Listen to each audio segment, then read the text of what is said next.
Comenta o que você achou do resultado de ontem e projeta o jogo da volta. Decisão está aberta. Na minha avaliação, eu vou explicar por quê. Erros e acertos cometidos na derrota para o Atlético Mineiro. Decisão dia 19, por enquanto, né? Vou explicar também porque isso pode mudar. Antes, 2 jogos importantíssimos no Campeonato Brasileiro. Juventude sábado, ingressos esgotados, São Januário, 9 da noite. E depois São Paulo em Campinas. São os próximos desafios do Vasco da Gama pelo Campeonato Brasileiro. O Vasco que não vem de uma boa sequência. O Vasco empatou com o Flamengo, perdeu para o Palmeiras, empatou com o Cruzeiro. Ou seja, dos últimos 9 jogos, o Vasco fez apenas 2 pontos. Péssimo desempenho. E o Vasco precisa se recuperar. Está bem posicionado na tabela, meio da tabela, 9º lugar e tal, 10º, fica oscilando ali, 8º. Mas para quem quer ter mais tranquilidade e até sonhar um pouco mais alto, o desempenho das últimas rodadas está muito ruim. Joga com o apoio do torcedor em casa. O Juventude é um time que tem oscilado no Campeonato Brasileiro. Não vai ser um adversário fácil. Mas o Vasco tem que se impor. Até porque esse jogo ele vai servir como um modelo. Não que o Vasco vá atuar igualzinho, o adversário da mesma força do Atlético. Não. Mas vai servir de modelo de que forma? Como o Vasco tem que se comportar jogando com o seu torcedor do lado. Porque a pressão vai existir. O time tem que voltar a vencer. O time tem que voltar a somar 3 pontos. O time tem que. Esse tem que vai vir da arquibancada. Aliás, ontem, na entrevista coletiva, me chamou a atenção uma pergunta feita pelo Lineker, muito boa, inclusive, do canal do Mário Coelho, que lá estava na Arena MRV, quando em determinados momentos o Rafael Paiva exaltava do papel do torcedor, conta muito com o apoio do torcedor, o que é normal, o torcedor do Vasco sempre apoia, mas cobra também.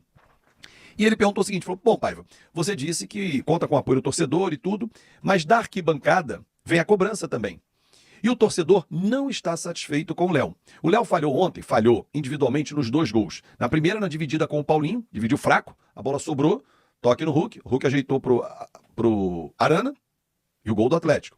E no segundo, ele ficou esperando a bola e não atacou a bola. O Paulinho não era dele, o Paulinho era do Piton, que viu o Paulinho sair como uma flecha. Mas ele, enquanto zagueiro, não pode ficar esperando a bola. Ela vai vir aqui, eu vou cabecear. Não, ataca a bola, vai na direção da bola. Ao esperar para tomar a decisão, o Paulinho numa flecha fez o segundo gol. Então assim, o Rafael contra-argumentou que o Vasco estava recuperando seus jogadores e o Léo vinha fazendo boas partidas. Ok, vinha. Mas ele vinha de um momento muito ruim. E daqui a 3 jogos, Juventude, sábado, São Paulo dia 16, lá em Campinas, e 19 em casa, o 19 em casa o torcedor não vai querer ter paciência. E aí você vai comprar uma briga com o torcedor? Foi mais ou menos nessa linha que o Lineker perguntou. Você vai levar essa insatisfação do torcedor para poder disputar com o torcedor para mostrar que você está certo? Esse foi o meu entendimento. Muito boa pergunta, repito. E aí o Paiva deu uma volta. Claro que ele não vai expor o jogador. Antes tinha dito que é importante ter um zagueiro canhoto para não jogar 2 destros. Não quis dizer abertamente, mas o Vasco ficou com medo do João Vitor jogar e levar um 3º amarelo. E rezou para nada acontecer. Só que aconteceu. O Vasco jogou muito bem os 25, 30 primeiros minutos. Aliás, a destacar a postura do Vasco nos 2 jogos em Minas Gerais. Contra 2 times que são muito fortes. O Cruzeiro estava até então na 7ª posição, 7 pontos acima do Vasco na zona de classificação do Campeonato Brasileiro. O Atlético Mineiro vinha de uma grande vitória na Libertadores, atropelou o Fluminense. Um time em recuperação, semifinalista de Copa do Brasil como o Vasco, jogando em casa, mais de 40 mil torcedores. O Vasco não se intimidou, assim como foi no Mineirão domingo. Jogou o jogo. Trocou aquela postura de ser só reativo. Saiu na frente, num belo gol do Coutinho, que é o que se espera de um jogador desse tamanho. Diferentemente do Payet, que se espera e ele não está entregando. Mas aí, em falhas individuais, o Vasco tomou a virada. Veio o segundo tempo, o poder de reação do Vasco não foi igual ao do primeiro tempo. Teve uma bola para o Emerson Rodrigues matar o jogo. Não chutou e não tocou. Perdeu. Então, assim, a gente tem algumas deficiências ainda. O próprio Paiva disse na coletiva que o Maxime Domingues está realmente para estrear a qualquer momento, para começar o jogo, para entrar durante. Porra, mas tem que ter sequência esse cara. Eu já vi o Payet, já sei do que o Payet é capaz de entregar, ou do que ele não é capaz.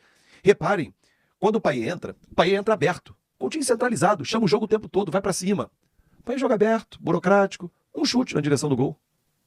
É pouco, é pobre. Para um jogador que ganha R$1,5 milhão e veste a camisa 10 do Vasco. O Payet está se transformando num jogador comum, e ele não é um jogador comum. Ele está desmotivado quando o Coutinho chegou, ele está acima do peso. Já ouvi várias teorias. Mas vamos na prática. Ele não está entregando. O Coutinho está entregando 10 mil vezes mais do que ele. Não só pelo gol, pela participação, por chamar o jogo. Em diversos momentos ele tenta uma tabela e não acontece. Ele, vamos de novo. Porque tem alguns que não conseguem tabelar com o Coutinho. Verratti ontem muito encaixotado na linha de 3 zagueiros do Atlético. Só que em casa o Vasco vai ter que mandar. E vai mandar com o apoio do seu torcedor. Só que não pode comprar numa briga com o torcedor. O torcedor vai apoiar, mas ele tem paciência, Paiva. E essa escolha do zagueiro passa por essa paciência. Coutinho saiu com cãibra, não preocupa, segundo o Rafael Paiva. O Vasco tem um jogo difícil contra o Juventude. Não sei se eu botaria o Coutinho. Se botar, bota um tempo só. Até porque ele falou sobre isso. Minutagem. Tá controlando para ter longevidade. Esse final de temporada é fundamental ter o Coutinho. Agora o Payet precisa entrar no jogo. O Emerson precisa, tá se adaptando, mas precisa ter a decisão mais rápida. Ele é um cara imprevisível. Pega a bola, corre ou se atrapalha com a bola. No lance do gol do Coutinho, fez ótima jogada, não entrou em posição de impedimento, rolou pro Coutinho depois de passar pelo Lianco, mas depois no segundo tempo, baixou o Riascos nele. Pô, não, né? Ontem o Piton não foi bem mais uma vez, sobrecarregado, mas ele não foi bem. E é um jogador super importante pro Vasco. A dobra na direita deu certo em alguns momentos, mas é tentar encontrar uma solução para ali. Cocão de novo não foi bem, Cocão tá fora do jogo sábado, tá suspenso. Ryan volta, fica à disposição. Mas assim, sábado é só um teste do que vai ser dia 19. Para mim a decisão tá totalmente em aberto. Um gol é jogo normal. 2 diferenças, deu ruim. Um com o torcedor ao seu lado e com o Léo Jardim no gol, não me preocupa. Passamos pelo Água Santa sim, passamos pelo Fortaleza sim, pelo Atlético Paranaense nos pênaltis. Faz parte, é o regulamento. O Vasco vai entrar só para ganhar de 1-0 e sentar no regulamento? Não. Mas se aos 45 do segundo tempo tá 1-0, fura a bola, vai pro pênalti. Ué. Agora, torcedor, que a gente precisa ter um jogo de erro zero. Errar vai fazer parte do jogo. Mas como a gente erra na hora H, dentro da área. Aí o adversário não vai, puxa, peraí, não vou fazer gol não. Não, claro que os caras vão meter gol. Ainda bem que foi só 2-1. Porque teve uma bola do Batalha no segundo tempo que eu vi no fundo da rede. Enfim, galera, bom ter vocês por aqui. Opina, quero ler aqui, vamos bater papo. Torcedor vascaíno, vamos tocar real aqui. Insistir no erro é burrice. E o Rafael Paiva está insistindo com o Léo Pelé, que falhou mais uma vez, e falhou várias vezes anteriores. E se tivesse jogado bem ontem, falharia em São Januário, porque os dados estatísticos mostram isso. Os números são claros, as imagens também. Não adianta você me falar que o Léo Pelé fez 4 partidas boas, falha na quinta. Jogou 3 grandes jogos, falha no quarto. Um zagueiro não pode ter tantas falhas num espaço tão curto de um jogo para o outro. O Rafael Paiva vai explicar nesse vídeo aqui o porquê do Léo Pelé. No vídeo você vai também acompanhar a declaração do Felipe Coutinho, projetando a próxima partida e falando sobre os motivos que fizeram com que ele deixasse o campo na derrota de ontem em Belo Horizonte. Lineker Biondi, direto da arena, é muito importante a gente ouvir o depoimento de quem estava dentro do estádio. Perdemos ontem para o Atlético Mineiro pelo placar de 2-1. Vamos ouvir o que disse Rafael Paiva durante a entrevista coletiva, questionado por conta da presença do Léo Pelé. Trocamos as duplas de zagas, né? A nossa dupla de zaga em alguns jogos. A gente, na minha opinião, conseguiu resgatar. Acho que eles vinham de bons jogos. Essa era uma dúvida que a gente tinha, né? Cada um com a sua particularidade. O Léo vinha de bons jogos, né? É um zagueiro canhoto, isso faz diferença, você jogar com 2 destros. Mas eu sempre falei, eu acho que a gente tem 3 zagueiros ali que estão numa disputa aberta, para esse jogo também era. E a gente optou pelo Maicon e pelo Léo, né? Agora os próximos jogos a gente tem que ver. Acho que o João é um zagueiro fantástico também, fez um grande jogo contra o Cruzeiro, tem a sua característica de jogo, é um zagueiro veloz. O Maicon é um zagueiro muito experiente, corta muito caminho, é um jogador que dentro da área é muito forte. O Léo é um zagueiro rápido, canhoto, acho que cada um tem a sua característica, mas é importante quando chegar o jogo do Atlético a gente perceber quem vai estar mais pronto. Acho que todos os detalhes, assim como você diz, faz muito sentido e não dá para mim cravar aqui agora para você quem que a gente vai colocar, né? Porque a gente tem 2 jogos antes pela frente e a gente vai trabalhar da melhor maneira possível para a gente colocar os 2 que vão estar mais aptos e vão conseguir fazer um grande jogo contra o Atlético, assim contra o Juventude, assim contra o São Paulo. A gente tem que ir para frente, o erro de um é o erro de todo mundo e a gente vai jogo a jogo revendo aí as nossas estratégias. Rafael Paiva, utilize nos jogos contra Juventude e São Paulo a zaga que vai pro jogo diante do Atlético Mineiro. Coloca Payet e Coutinho na zaga. Pronto, Payet e Coutinho na zaga, ok? Mas sem o Léo Pelé. Olha, antes do Felipe Coutinho, Lineker Biondi, que esteve na arena acompanhando a partida. Um abraço, Lineker. Fala, Baran, beleza? Fala, torcedor vascaíno. Olha só, tô aqui na Arena MRV. A minha vontade de vir aqui, ó, e dar aquele bote que o Léo não deu é muito grande. Eu tô aqui pra falar sobre a minha pergunta também na coletiva. O Vasco que vai levar um 2-1, uma derrota de 2-1 aqui da Arena MRV lá pra São Januário, tem como um fator muito forte, predominante, que é a torcida vascaína. E nas redes sociais, e claro, né, no coração do torcedor vascaíno, não sei se generalizando, né, se é a totalidade, se é 100%, mas então eu pergunto para você que está do outro lado assistindo o vídeo, vai ali nos comentários falar se você tem a mesma indignação que eu, sobre a presença do zagueiro Léo, mais uma vez contestado, mais uma vez errando nos 2 gols do Atlético Mineiro, mais uma vez pode ser um fator negativo para São Januário, segundo jogo da semifinal, onde a torcida que odeia o Léo estará sendo o fator predominante, o ativo mais importante, a força do Vasco contra o Atlético Mineiro. Seria inteligente do Rafael Paiva, fica aqui a minha pergunta, utilizar o Léo nessa partida? Seria inteligente do Rafael Paiva contrariar a maior parte da torcida, ou se não toda a torcida do Vasco, no momento que você mais precisa dela? É a minha pergunta que eu fico aqui perguntando para você nesse vídeo. E claro, encerrando aqui a minha participação no canal do Baran, queria agradecer a sua presença e deixar a sua opinião se o resultado foi bom ou ruim. Eu confesso, tô puto pra cacete. Tô muito puto com o zagueiro Léo, mas tô feliz porque 2 a 1 ficou curto. Aqui em São Januário, o Vasco é o time da virada. Valeu, Barão, forte abraço, daqui a pouco eu volto com mais informações. Felipe Coutinho, logo após a partida, ainda na beira do gramado, falou sobre a saída dele durante o segundo tempo, projetando o jogo da volta e garantindo: o Vasco tá vivo. Olha, o resultado, a gente queria ganhar o jogo, obviamente, mas estamos vivos no jogo, agora a gente decide em casa. Tenho certeza que a torcida vai estar lá nos apoiando, como sempre fez em todos os momentos. E vai ser uma grande decisão. Então a gente decide em casa, lá no Caldeirão. E é isso, a gente fez um grande jogo. Alguns momentos eles dominaram um pouco mais. No final do jogo a gente teve algumas oportunidades.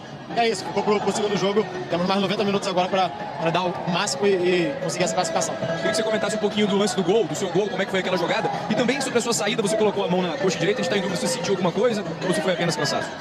Não, eu voltei a sentir um pouco de câimbra, não foi nada demais. O lance do gol, o Emerson teve a felicidade de me ver passando, ele deu o passe e tive a felicidade de fazer o gol. Mas agora o importante é a gente trabalhar bem, a gente vai ter muitos dias até o jogo da decisão contra eles, então vamos nos preparar ao máximo para a gente fazer um grande jogo lá dentro de casa. O Vasco tá vivo, torcedor. A gente acredita que sim. Sabe por quê? Não pelos jogadores que o Vasco possui. O Vasco possui alguns grandes jogadores, mas é um número reduzido, perto dos 11 que o Vasco precisa ter para colocar em campo. O Atlético Mineiro tem um time melhor do que o Vasco e já tem a vantagem no placar. Por que então que a gente ainda acredita que o Vasco esteja vivo? Porque o Vasco tem a torcida que faz a diferença. Já fez em vários momentos a diferença. Há muitos anos que o melhor do Vasco é a torcida. A torcida, ela não pode entrar em campo. Ela ajuda até um certo momento. Ela não pode entrar e fazer gol. Ainda que, em alguns momentos, parece mesmo que o gol foi feito pela arquibancada. E a torcida do Vasco já pediu várias vezes: chega de Léo Pelé! O Felipe Coutinho tem a melhor atuação pelo Vasco e assume o papel de protagonista após lesão. O jogador marcou 2 gols nos últimos 4 jogos. Felipe Coutinho comemorando aí o seu gol, né, na derrota ontem por 2 a 1. Lembrando que 2 gols o Vasco levou a parte de erros. O Vasco tem sofrido muito gols em relação a erros, né? Erros ali individuais, tá? Não é nem mérito do time adversário que constrói jogadas e faz o gol. Foi assim contra o Palmeiras. Ontem a mesma coisa, 2 erros que faltou mais intensidade do atleta que defende as cores do Vasco, o Léo, que não se prontificou e não chegou firme e acabou aí cedendo espaço tanto para... Nas duas, dividido com o Paulinho. Na primeira, ele não conseguiu ali colocar o pé, nem que ele fizesse uma falta, ele já seria o suficiente para evitar o gol. E no segundo lance ali, né, ele não vai na bola, espera a bola chegar e o Paulinho se antecipa e faz o gol de cabeça. Enfim, mas vamos, vida que segue. São Januário está aí no próximo jogo. Esperamos que o jogador do Vasco, João Vitor, seja titular juntamente com o Léo. E o Coutinho voltou querendo demais. Após se recuperar de lesão, o camisa 11 assumiu o protagonismo do Vasco e voltou a brilhar com um gol marcado na derrota para o Atlético Mineiro por 2 a 1 nesta quarta-feira na Arena MRV, pelo jogo de ida da semifinal da Copa do Brasil. Nos últimos 4 jogos, após a derrota após o retorno aos gramados, o Coutinho soma 2 gols e tem uma participação em gol a cada 87 minutos, segundo o SofaScore. O camisa 11 é o jogador com mais gols neste período, à frente do artilheiro Verratti, que fez apenas no empate com o Cruzeiro no último dia 29. Coutinho foi o destaque do Vasco na derrota diante do Atlético Mineiro na Arena MRV. O camisa 11 abriu o placar mas o Cruz Maltino não sustentou a pressão e levou a virada ainda no primeiro tempo. Além do gol, o meia ainda deu um passe decisivo e teve 81 de acerto nos passes. Contratado em julho, Coutinho disputou 4 jogos antes de ficar fora da combate por pouco mais de um mês. Ele voltou a jogar no dia 15 de setembro contra o Flamengo no Maracanã. Na ocasião, jogou por 16 minutos e marcou o primeiro gol desde que retornou ao Vasco da Gama. Nos primeiros jogos com a camisa do Vasco, Coutinho somou pouco mais de 90 minutos em campo e teve poucas participações. Ele foi 2 vezes titular em outras 2 ocasiões, entrou durante jogos, mas o panorama mudou desde que se recuperou de uma lesão muscular. Com a derrota para o Atlético Mineiro por 2-1, o Vasco precisará vencer por 2 gols de diferença para chegar à final da Copa do Brasil. O jogo de volta será realizado no próximo dia 19, às 6h30, horário de Brasília, em São Januário. Na outra chave, o Flamengo venceu o Corinthians por 1-0 no Maracanã. Então é isso. Se você ficou no giro de notícias do Vasco, chega deixando seu like, se inscrevendo no canal e ativando o sininho de notificação. Vou pedir vocês para passar no canal do Fábio Azevedo, que se chama Fanático Vascaíno, e também no canal do Leonardo Baran, e se inscrevam por lá para vocês ficarem por dentro de tudo. Lá tem live, fala de Vasco diariamente. Fique por lá também. Um grande abraço, vamos que vamos, até o próximo vídeo.